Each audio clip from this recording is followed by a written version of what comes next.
Who is the fairest of them all? Apparently it isn't Snow White. Jonah Platt, whose father helped produce the latest Snow White film, had some very harsh words for star Rachel Zegler. I would have imagined that I would get to be Snow White. So truly just for people to see someone who looks like them, someone who represents a dreamer, no matter what they look like or where they come from. Rachel Zegler's rise to stardom was nothing short of dazzling. A few years ago, she was the fresh-faced ingenue plucked from obscurity to star in Steven Spielberg's lavish reimagining of West Side Story. Hollywood loves a Cinderella story, and Zegler was a perfect fit. The talented newcomer with the golden voice poised to take her place among the industry's elite. But fast forward a few years, and that fairy tale trajectory has veered wildly off course, spiraling into a public relations nightmare that has left her career and her reputation dangling by a thread. What happened? How did Rachel Zegler go from Hollywood's golden girl to its most controversial starlet? Let's start at the beginning. In this elite group of Disney princesses. Can you believe it? No, not at all. It's unbelievable. I mean, I look at that girl and I have no idea what I'm looking at. It's really quite wonderful to be a part of the Disney family, and obviously to join the league of so many wonderful live action princesses, but also so many that have been depicted in animation as well. This is the flagship animation that made Disney what it is. When Disney announced that Rachel Zegler would be their new Snow White, it seemed like a match made in pop culture heaven. The studio was riding high on the success of its live-action remakes, and casting a Latina actress in the role of one of their most iconic princesses was seen as a bold, progressive move. For a moment, the decision felt like a victory lap for diversity in Hollywood, but almost immediately, the backlash began.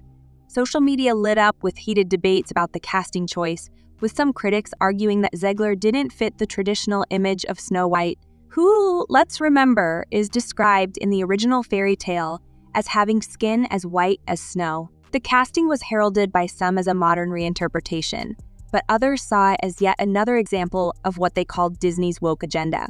Rachel Zegler, barely in her 20s, found herself at the center of a cultural firestorm before the cameras had even started rolling. And then, as if the controversy over her casting wasn't enough, Rachel Zegler began talking. In interviews, she made it clear that her Snow White would be nothing like the character audiences remembered from the 1937 animated classic. The original is extremely outdated, she said in one now infamous interview, her words dripping with the confidence of someone who hadn't yet learned the art of Hollywood diplomacy. There's a big focus on her love story with a guy who literally stalks her. Weird. So we didn't do that this time. The comments were a direct shot at the original film's beloved narrative. And for many longtime Disney fans, it felt like an attack on something sacred. I know that you've told me before that your version of Snow White is different, and it's more of a 2022 version of Snow White. What did you mean by that? I mean, you know, the original cartoon came out in 1937, and very evidently so. There's a big focus on her love story with a guy who literally stalks her. Yeah. Weird. Super weird. So we didn't do that this time. The backlash was swift and brutal. Social media erupted with accusations that Zegler was ungrateful, that she didn't respect the legacy of the role she'd been given, that she was trying to rewrite history to fit a modern agenda. And while Disney had initially hoped her casting would be celebrated as a step forward, they now found themselves in damage control mode, trying to tamp down the growing outrage without alienating the very fans they relied on to keep the studio afloat. But Rachel didn't stop there. As the months went on and filming began, she continued to make headlines, and not for her performance, but for her unfiltered opinions. She called the original Snow White problematic, criticized the prince for being a stalker, and described the film's love story as weird. While these comments may have been intended to highlight the film's updated, feminist approach, they only served to deepen the divide between her and the audience. And then there were her political statements. It's important to speak about her because Disney picked her to be a princess, right? They're doing all these remakes, and they decided they were going to remake Snow White, and they cast Gal Gadot as the Wicked Witch, and they cast Rachel Zegler as Snow White. And it's been interesting casting because this woman is extraordinarily woke, as everyone is in Hollywood, but she's woke in a way that's quite deranged. Rachel Zegler wasn't just vocal about her thoughts on Snow White. She was vocal about everything. In the lead-up to the film's release, she took to social media to share her opinions on everything from the U.S. presidential election to the Israel-Palestine conflict. She posted hashtag supporting Palestine, decried former President Donald Trump, and made no effort to temper her tone. One particularly controversial post read, "May Trump supporters never know peace." While her fans applauded her courage and candor, the reaction from the general public, and particularly from Disney's core audience, was far less forgiving. So anyways, they have been making this film for a very long time because it's just been so scandalized. And so they had to basically put it on ice after people were firstly outraged by Rachel Zegler speaking ill about the prior film. The timing couldn't have been worse. As the first trailer for Snow White debuted to tepid reviews, Ziegler's political posts started making waves online. Controversies conservative commentators accused her of alienating a significant portion of the audience, and calls to boycott the film began to spread like wildfire. Disney executives, already grappling with the fallout from her Snow White comments, were now faced with an even bigger problem. Their leading lady had become a lightning rod for controversy. You're crying on that stage. When am I not crying in public? It's so upsetting. Why were you crying? Oh my gosh, I saw well, we didn't even see, but I saw the logo and I went, that's my name, Snow White's up there, and I cried my eyes out. Meanwhile, behind the scenes, tensions were reportedly brewing between Zegler and her co-star, Gal Gadot, who played the evil queen. On paper, the pairing seemed perfect, and the fresh-faced newcomer and the established global star coming together to reimagine one of Disney's most beloved tales. But rumors began to circulate that the two actresses were anything but friendly. At the film's Los Angeles premiere, eagle-eyed fans noticed that Zegler and Gadot didn't pose for photos together, nor did they share any warm exchanges on the red carpet. Instead, Zegler was seated 2 rows ahead of Gadot and her family, fueling speculation that the co-stars were being intentionally kept apart. The whispers of a feud grew louder when a fan asked Zegler on Instagram if she and Gadot were presenting together at the Oscars. Ziegler's response, a cheeky comment calling Gadot a professional pageant. While the remark may have been intended as a harmless joke, it didn't land that way. Fans quickly seized on the comment as evidence of bad blood between the two actresses, and the narrative of a behind-the-scenes rivalry began to gain traction. We're still waiting. You see yourself as the evil queen. You are not evil. You are not evil. You're a queen, but you're not evil. What was it like seeing yourself as the evil queen for the first time? We did not see the clip, so I still haven't seen anything. But when I was in makeup, just like she said, we got to work with such an amazing crew, and it was just like the best it could ever be. And then came the press tour, or rather, the lack of one. Disney, clearly aware of the growing tensions and the public scrutiny, made the unprecedented decision to keep Zegler and Gadot on separate promotional tracks. There were no joint interviews, no shared red carpet moments, no photo ops to showcase the supposed chemistry between their Snow White and evil queen. Instead, the two actresses were sent on entirely different press circuits, with Disney quietly downplaying their interactions. It was a stark departure from the usual promotional playbook, and it only added fuel to the fire. If there was no real problem between Zegler and Gadot, fans wondered, then why go to such lengths to keep them apart? But the most shocking twist came when reports emerged that Disney's own executives were beginning to lose patience with Zegler. According to insiders, the studio had grown increasingly frustrated with her outspoken nature and her inability or unwillingness to toe the company line. One particularly damning report claimed that producer Mark Platt flew across the country to personally reprimand Zegler after her political comments began to draw negative attention. The pace at the meeting, which reportedly took place in New York, was said to be tense and confrontational, with Platt warning Zegler about the consequences of her actions. But if Disney had hoped the meeting would rein her in, they were sorely mistaken. Zegler refused to back down, standing by her comments and making it clear that she wouldn't be silenced. Variety breaks down how after this tweet went viral, the studio was shocked that she would mix a promo tweet with a political statement. As a result, Mark Platt flew to New York to speak with her in person. For Disney, it was a nightmare scenario.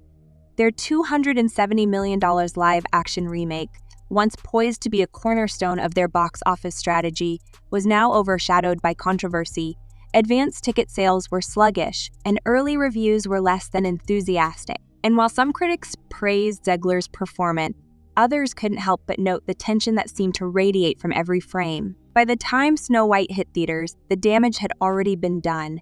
What should have been a triumphant moment for Zegler and Disney had turned into a public relations disaster. But the most damning blow was yet to come. As the film struggled to find its footing at the box office, whispers began to circulate that Rachel Zegler's days in Hollywood might be numbered. Says Rachel Zegler hurt the film's box office with her actions in since-deleted comment. This is the exchange. And just when you thought the storm couldn't get any uglier, whispers began to emerge from the tight-lipped corridors of Hollywood. Rachel Zegler wasn't just in hot water, she was drowning in it.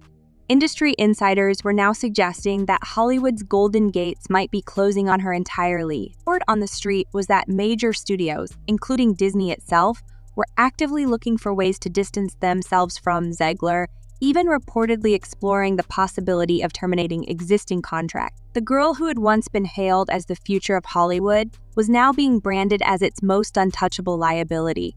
But how did it escalate to this point? Let's unpack the fallout. Behind closed doors, the tension at Disney had reportedly reached a fever pitch. Executives were left scrambling to contain the damage, not just from the catastrophic box office numbers, but also from the tsunami of bad. According to multiple insiders, the studio's leadership felt blindsided by Zegler's unrelenting stream of controversies. It wasn't just her outspoken political stances or her polarizing comments about the original Snow White. It was the fact that she seemed completely unwilling to play by the unspoken rules of Hollywood diplomacy. She wasn't towing the company line. She wasn't apologizing in ways that felt sincere or strategic. Instead, she was doubling down, tweeting cryptic messages, and updating her social media bios as if to taunt the growing wave of critics. Literally no clue. To conclude that, and I love Platt's first saying, "You really want to do this?" Yeah. I love his first saying, "You really want to do this?" Yeah. I love that. Right. The financial stakes for Disney were staggering. By the time Snow White limped through its second weekend in theaters, it had become clear that the film wasn't just underperforming, it was sinking. With a reported production budget nearing 270 million currency units, plus a marketing campaign that likely cost an additional 9 figures, the studio was staring down the barrel of what analysts were calling one of its biggest live-action flops ever. Even the studio's most optimistic projections couldn't paint a rosy picture. The numbers simply didn't add up. And when a movie implodes this spectacularly, someone has to take the fall. The finger-pointing reportedly began almost immediately. Internally, blame was being passed around like a hot potato. Creative executives argued that Zegler's off-screen antics had overshadowed the film's rollout. Marketing teams countered that the movie's feminist reimagining had alienated core Disney fans long before Zegler's comments made headlines. And then there was the increasingly loud conversation about her co-star, Gal Gadot, whose own polarizing political stances had thrown gasoline on an already raging fire.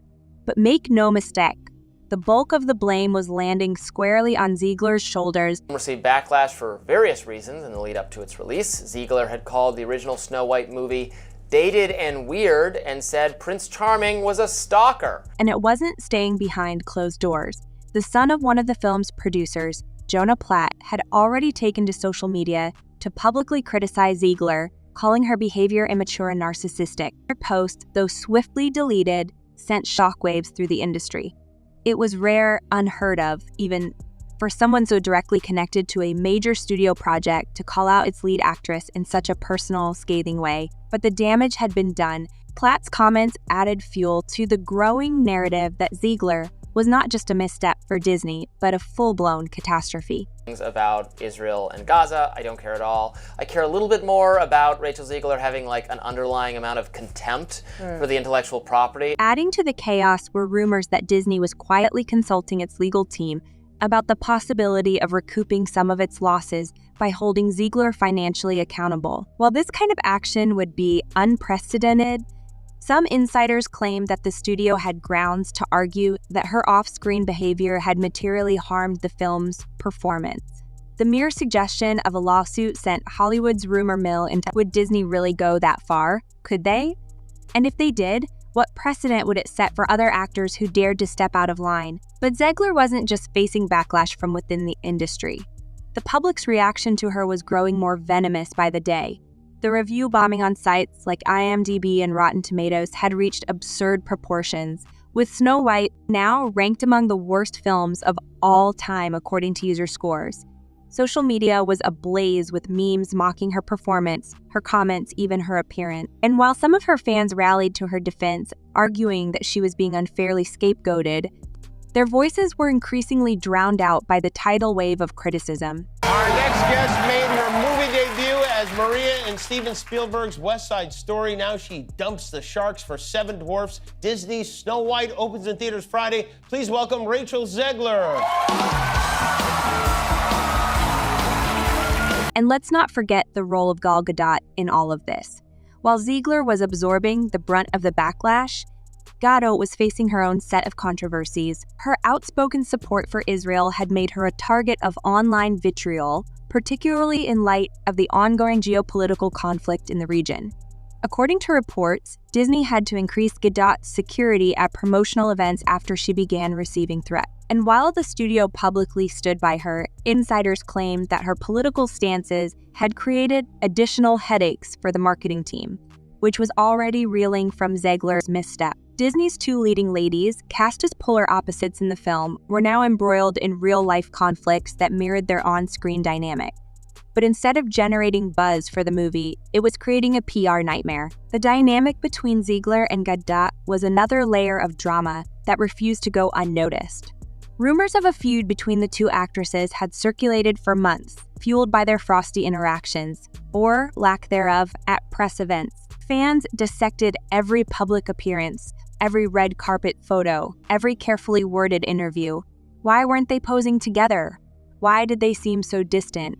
And why, in an industry that thrives on manufactured camaraderie, was Disney going out of its way to keep them apart? The speculation was endless, and every new rumor only added to the growing perception that Snow White was a project doomed from the start. Did you have to audition for Snow White, or like, oh, they saw you in West Side Story, they're like, you're Snow White? West Side Story was kind of nowhere near coming out. We were about like 6 months away from release and no footage had been seen. And I actually got a really glowing recommendation from Steven Spielberg to Mark Webb, who directed Snow White, saying that, and I also got a text from Steven kind of alluding to the fact that I had gotten the part before I had found out. And then there was the question of Zegler's future. While she still had a handful of projects in the pipeline, including a much-hyped stage production in London, there was no denying that her star power had taken a massive hit. Casting directors and studio executives were reportedly wary of working with her, worried that she had become too polarizing, too unpredictable, too much of a risk. Even her most ardent defenders couldn't ignore the fact that she had become a magnet for controversy, the kind of star who seemed to bring as much trouble as she did talent. For all the chaos, for all the headlines, for all the speculation about her career being over, Rachel Zegler seemed unfazed. She continued to post on social media, sharing updates about her projects and cryptic messages that seemed to mock her critic. Whether this was a sign of resilience or hubris, only time would tell. But one thing was clear, the Rachel Zegler saga was far from over. Your family's like a bunch of Disney, like crazy Disney people, Yeah, they right? are, Including yes. your dad? Yes, my mom and dad's wedding song was A Whole New World from Aladdin. Wow. I was bred for this. Would they take you to Disneyland, Disney World when you were a kid? I went to Disney World. Truly, like, that was our vacation, our yearly vacation, the four of us, my sister and my parents and I, and they go without us now. So what do you think? Was Rachel Zegler unfairly scapegoated? Or did she sabotage her own career? Is Disney making her the fall guy for a doomed project? Or did she genuinely cross the line? Let us know your thoughts down below. And as always, we'll see you in the next one.